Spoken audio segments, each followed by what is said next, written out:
کیا آپ نے کبھی غور کیا ہے کہ کچھ لوگ بظاہر ٹھیک نظر آتے ہیں مگر ہر وقت تھکن، بھاری پن، چڑچڑاپن اور بے چینی کا شکار رہتے ہیں؟ کیا آپ جانتے ہیں کہ اس کی ایک بڑی وجہ روزانہ پیٹ کا صاف نہ ہونا بھی ہو سکتی ہے؟ آج کی اس ویڈیو میں ہم بات کریں گے کہ قبض صرف پیٹ تک محدود کیوں نہیں رہتی، بلکہ یہ آہستہ آہستہ پورے جسم کو کس طرح متاثر کرتی ہے۔ اگر آپ اپنی صحت کے بارے میں سنجیدہ ہیں تو اس ویڈیو کو آخر تک ضرور دیکھیں۔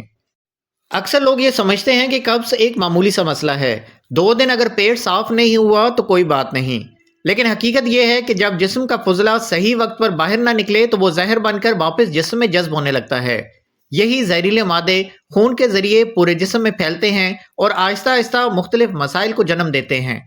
سب سے پہلے بات کرتے ہیں توانائی اور سستی کی۔ جن لوگوں کو پرانی قبض رہتی ہے وہ اکثر بغیر کسی سخت کام کے بھی تھکن محسوس کرتے ہیں۔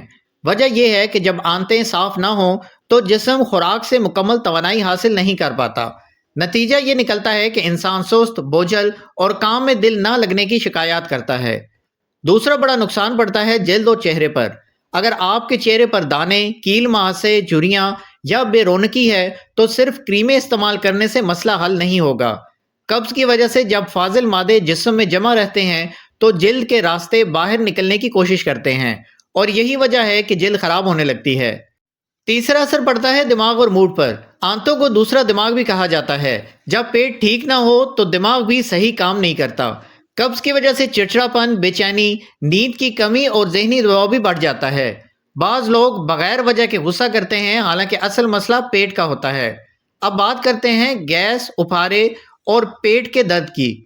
قبض میں آنتوں کے اندر فضلہ زیادہ دیر تک رکا رہتا ہے جس سے گیس بنتی ہے۔ یہ گیس کبھی سینے میں جلن، کبھی دل کی دھڑکن تیز ہونے اور کبھی پیٹ پھولنے کا سبب بنتی ہے۔ کئی لوگ سمجھتے ہیں کہ انہیں دل کا مسئلہ ہے، جبکہ اصل میں جڑ قبض ہوتی ہے۔ اگر قبض کو لمبے عرصے تک نظر انداز کیا جائے تو یہ بواسیر اور آنتوں کی کمزوری جیسی بیماریوں کا سبب بھی بن سکتی ہے۔ بار بار زور لگانے سے آنتیں اپنی قدرتی طاقت کھو دیتی ہیں اور پھر بغیر دوائی کے پیٹ صاف ہونا مشکل ہو جاتا ہے۔ اب سوال یہ ہے کہ کیا اس سب سے بچاؤ ممکن ہے؟ بالکل ممکن ہے، اور وہ بھی بغیر مہنگی دواؤں کے۔ سب سے پہلی عادت ہے صبح اٹھتے ہی موبائل دیکھنے کے بجائے 1 یا 2 گلاس نیم گرم پانی پیا کریں۔ یہ آنتوں کو قدرتی سگنل دیتا ہے کہ دن کا آغاز ہو چکا ہے۔ دوسری عادت ہے ناشتے کو کبھی سکپ نہ کریں، خاص طور پر فائبر والا ناشتہ۔ خالی پیٹ دن گزارنا قبض کو اور زیادہ خراب کر دیتا ہے۔ تیسری عادت ہے کہ دن میں کم از کم 20 سے 30 منٹ کی واک ضرور کریں۔ یہ صرف وزن کم کرنے کے لیے نہیں بلکہ آنتوں کو حرکت دینے کے لیے بھی بہت ہی ضروری چیز ہے۔ چوتھی عادت ہے جب بھی پخانے کی حاجت ہو اسے روکے نہیں۔ بار بار روکنا آنتوں کو سست کر دیتا ہے اور کمزوری بنا دیتا ہے۔ یاد رکھیں قبض کوئی ایک دن کی بیماری نہیں، یہ روزمرہ کی حالت عادات کا نتیجہ ہوتی ہے، اور جب عادات درست ہو جائیں تو قبض خود بخود ہی ٹھیک ہونے لگتی ہے۔ اگر آپ چاہتے ہیں کہ آپ کا جسم ہلکا، دماغ تر و تازہ اور زندگی فعال ہو تو پیٹ کی صفائی کو معمولی بات نہ سمجھیں۔ اگر آپ یا آپ کے گھر میں کوئی اس مسئلے سے دوچار ہے تو یہ معلومات اس تک ضرور شیئر کریں۔